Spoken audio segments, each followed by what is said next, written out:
বিপ্লব মণ্ডল, নমস্কার। কাজদিয়া সরকারি উচ্চ মাধ্যমিক বিদ্যালয়, রূপসা, খুলনা, প্রভাষক, রসায়ন বিভাগ। আমি প্রথম অধ্যায়ের রসায়ন প্রথম অধ্যায়ের প্রথম পত্র থেকে দ্বিতীয় ক্লাস একাদশ শ্রেণীর জন্য আজকে উপস্থাপন করব। পূর্বে যে ক্লাসটা আমি করেছি সেখানে মোলার দ্রবণ, ডেসিমোলার দ্রবণ, তারপর বিভিন্ন ঘনমাত্রার দ্রবণ তৈরি করেছি। আজকে আমরা দেখব মোলার দ্রবণের সাথে মোলার দ্রবণের সম্পর্ক কি আছে, আর মোলারিটির সাথে মোলারিটির কি সম্পর্ক, এটা আজকে আমরা একটু দেখি। মোলারিটি বলা আছে কি, নির্দিষ্ট তাপমাত্রায় 1 লিটার দ্রবণে দ্রবীত দ্রবের মোল সংখ্যা যত, তার মোলারিটি তত। 1 লিটার দ্রবণে যদি 1 মোল দ্রব দ্রবীত থাকে তাকে তার মোলার দ্রবণ বলবো। যদি 0.5 মোল থাকে তাহলে তার মোলার দ্রবণ হবে 0.5 এম দিয়ে প্রকাশ করব। যদি 0.1 মোল দ্রব দ্রবীত থাকে তাহলে আমরা তার মোলার দ্রবণ বলবো 0.1 এম। এমটা সেখানে মোলার দ্রবণের প্রতীক, এম দ্বারা প্রকাশ করা হয় মোলারিটিকে।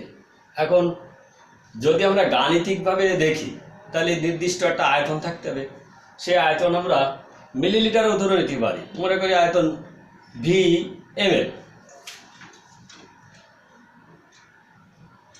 দ্রবের পরিমাণ যদি ধরি W গ্রাম, ওর আণবিক ভর যদি সেই দ্রবের M হয় তাহলে মোল লিখতে পারি আমরা, মোলকে আমরা N দিয়ে প্রকাশ করি, W/M।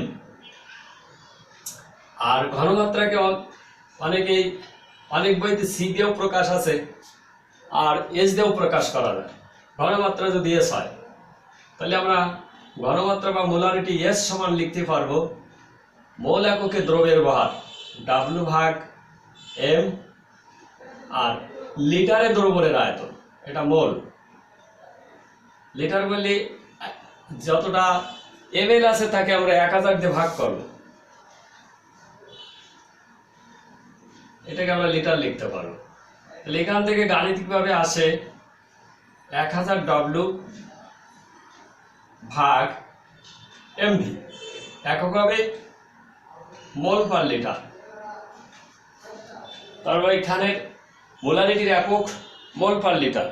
প্রতীক হবে বড় এম, বড় এম দ্বারা প্রকাশ করা যায় প্রতীক। মোলারিটির কে আমরা বড় এম দিয়ে প্রকাশ করব প্রতীক।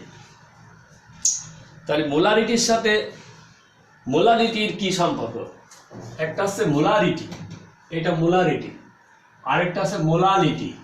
মোলালিটি এটা হবে আছে 1000 গ্রাম দ্রাবকে অথবা 1 কেজি দ্রাবকে।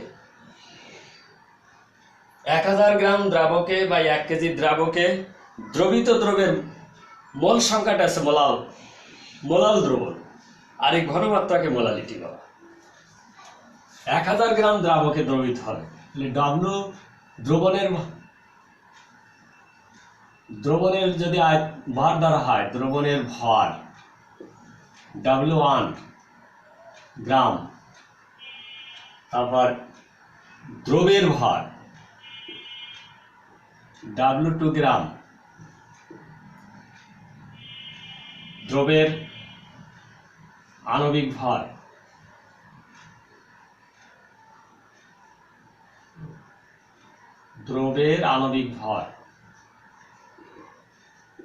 M, অর্থাৎ দ্রাবকের ভর হবে 1000 গ্রাম দ্রাবকে, 1000 গ্রাম দ্রাবকে অথবা 1 কেজি দ্রাবকে যত মোল দ্রব দ্রবীত থাকবে দ্রাবকের ভর হবে W-W2, অত গ্রাম। দ্রবের মোল সংখ্যা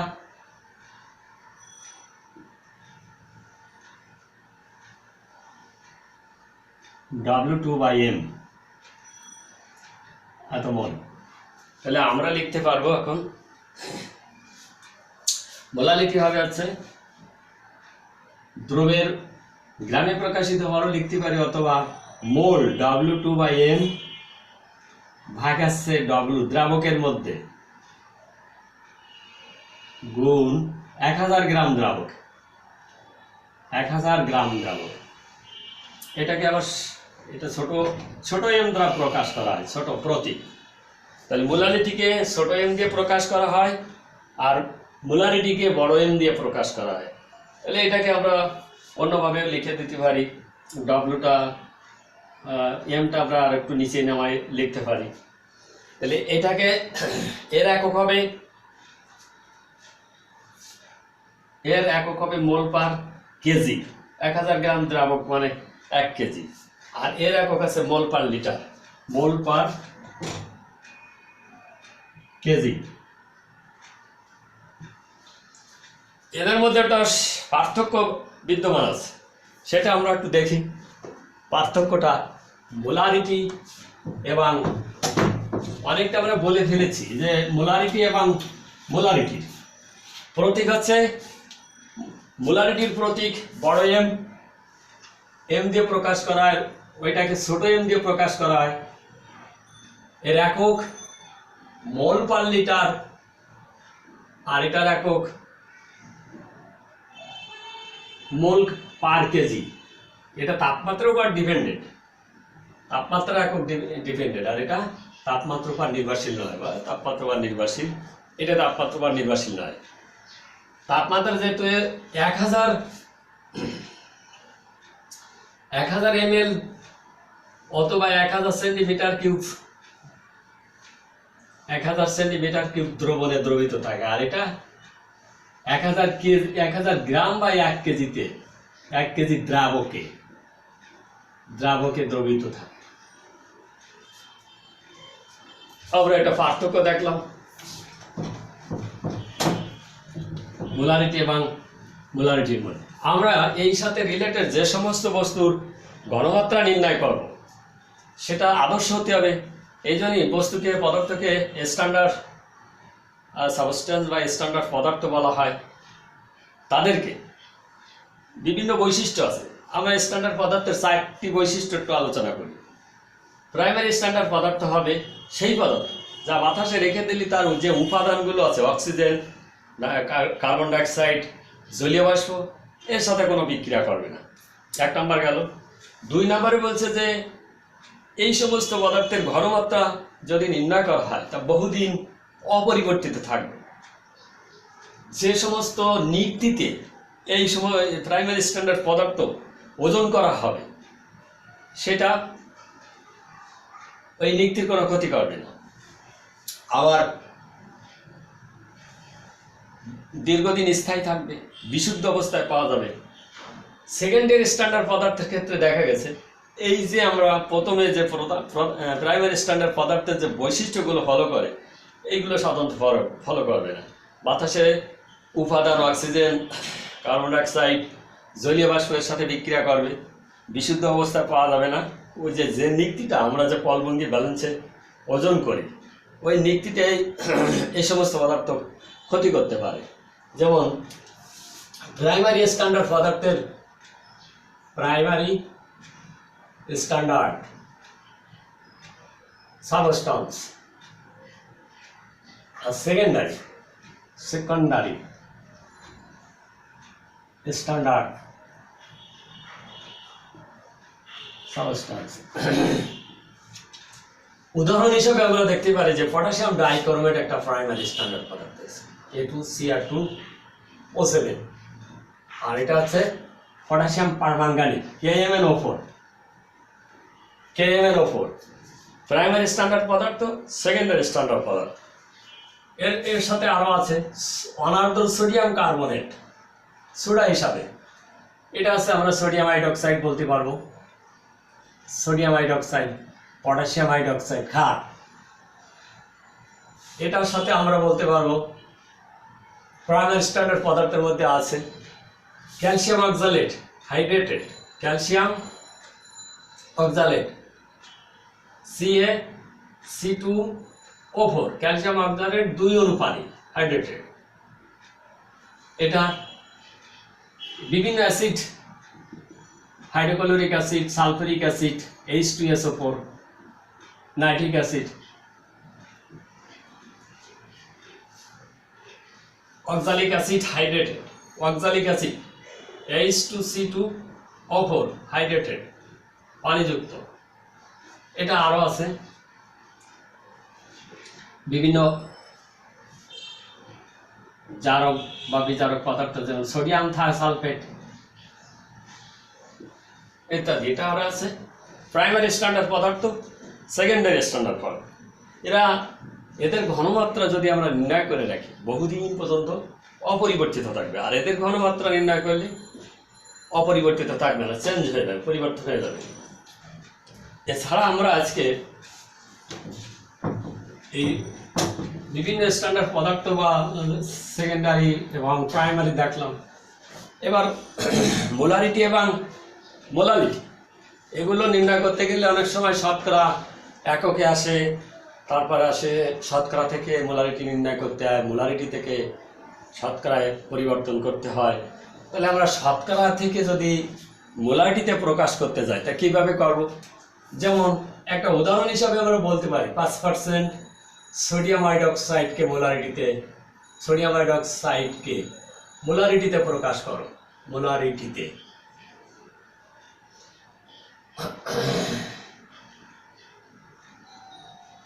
প্রকাশ করো 1 নম্বরে আমরা যদি বলি। তো এই শতকরা থেকে আমরা প্রথমে আগে যাব 100% থাকলে, শতকরা বা পার্সেন্ট থাকলে 100-র মধ্যে কত গ্রাম আছে সোডিয়াম হাইড্রোক্সাইড। আবার আমরা জানি 1 লিটার দ্রবণে দিতে হবে, তাহলে 1 লিটার দ্রবণে কত গ্রাম আছে। তারপরে আমরা যে আগে সূত্র জেনেছি C=1000W/mb, ওই সূত্রে আমরা বসে দিতে পারবো, অথবা S=1000W/mb।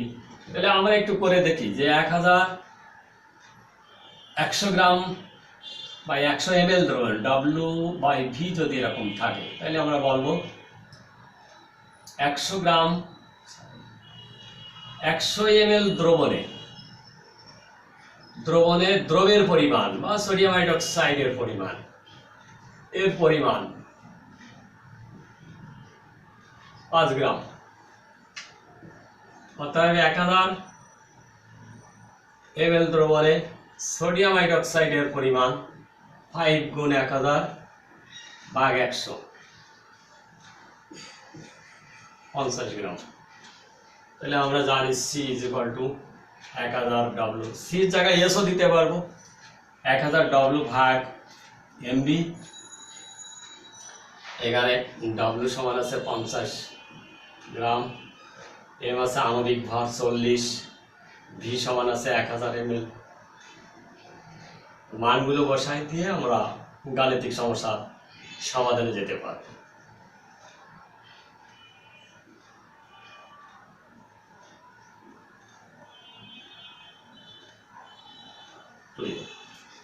এবার শতকরা থেকেও আমরা মোলারিটিতে যেতে পারবো। শতকরা থেকে মোলারিটিতে যেতে গেলে শতকরা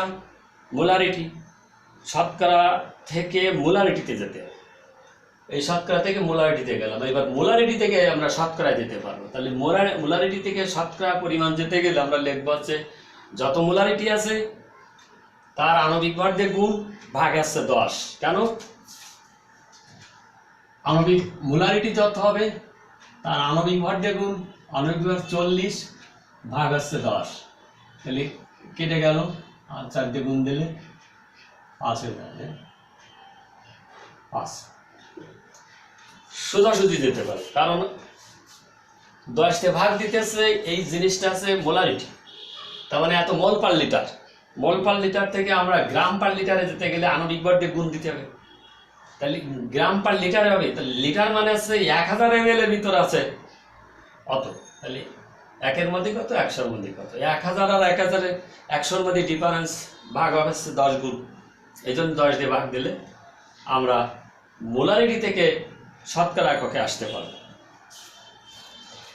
আরো একটা ইম্পর্টেন্ট বিষয় আছে, সেটা আছে মোলারিটি থেকে ppm এককে যাওয়া। ppm এককে নির্ণয় করা। ppm এককে সহজে করা যায়, একটু বাটু করা যাবে। ppm একক হবে হচ্ছে parts per million, parts per million, parts per million. তার মানে 10 লক্ষ ভাগে যত গ্রাম দ্রব্য দ্রবীত থাকবে, 10 লক্ষ ভাগ 10⁶ ভাগে যত গ্রাম দ্রব্য দ্রবীত থাকবে, আমরা একটু সহজে বলতে পারি। অথবা প্রতি লিটার দ্রবণে যত মিলিগ্রাম দ্রবীত থাকবে সেটাকে আমরা ppm বলব, পার্টস পার মিলিয়ন।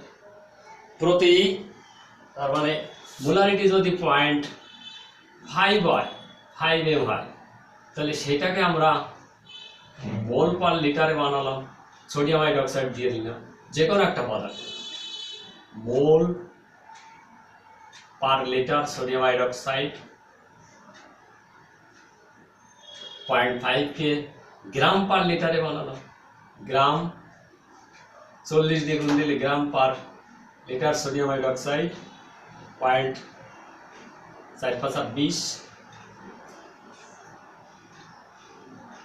20 গ্রাম পার লিটার সোডিয়াম হাইড্রোক্সাইড। যদি 20 কে যদি আবার 1000 দিয়ে গুণ দেওয়া হয়, milligram per litre sodium hydroxide. যত মিলিগ্রাম 1 লিটারে থাকবে সেটা আমরা লিখতে পারবো ppm, 2.0 × 10⁴ মিলিগ্রাম পার লিটার সমান 2.0 × 10⁴ ppm,